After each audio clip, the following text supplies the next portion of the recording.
Раз, раз, раз, два, три. Служить Родине – долг каждого мужчины. Под таким лозунгом началась официальная часть сегодняшнего мероприятия. Среди присутствующих не только призывники, но и юноши, которые в будущем призваны стать на защиту своей Родины. Юноармеец Хусейн Ташхоев давно интересуется военным делом, поэтому этот день юноша ждал с нетерпением. Нам делали экскурсии, сейчас нам показали сборку оружия.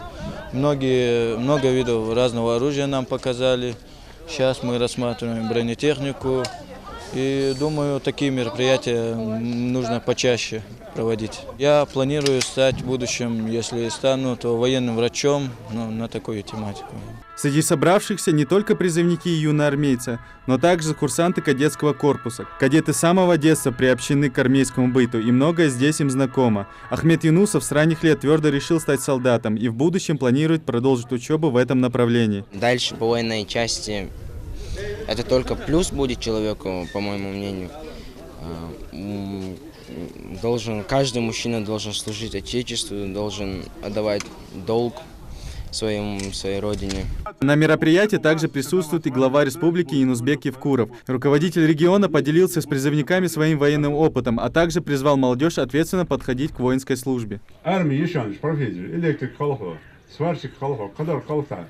По контракту хайпаргаты Болгувалыш, хайпаргаты Алпидолыш, хайпаргаты через 10 лет заслуженно по закону квартиру Бог бага. Или еще Куалом шаш, малыш ходы бизнес. Кем вы хотите быть? Я же скажу, что в классе должен быть еще с этого класса кто первый выскочит, кто станет кем. Два колдышей. Вот это волка, чтобы делать это, мы чаще доли, что камен долго, мокин долго.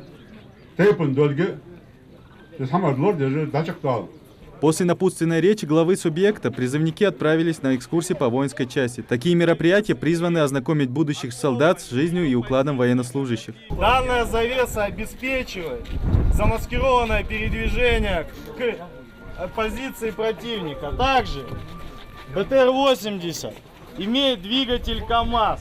260 лошадиных сил объемом 10,8 литра. Каждый мальчишка хоть раз представлял себя военным, а главный атрибут солдата – это оружие. На стендах представлены штурмовые винтовки. Призывникам рассказали о технике безопасности при использовании огнестрела, а также показали мастер-класс, как разбирать и собирать автомат.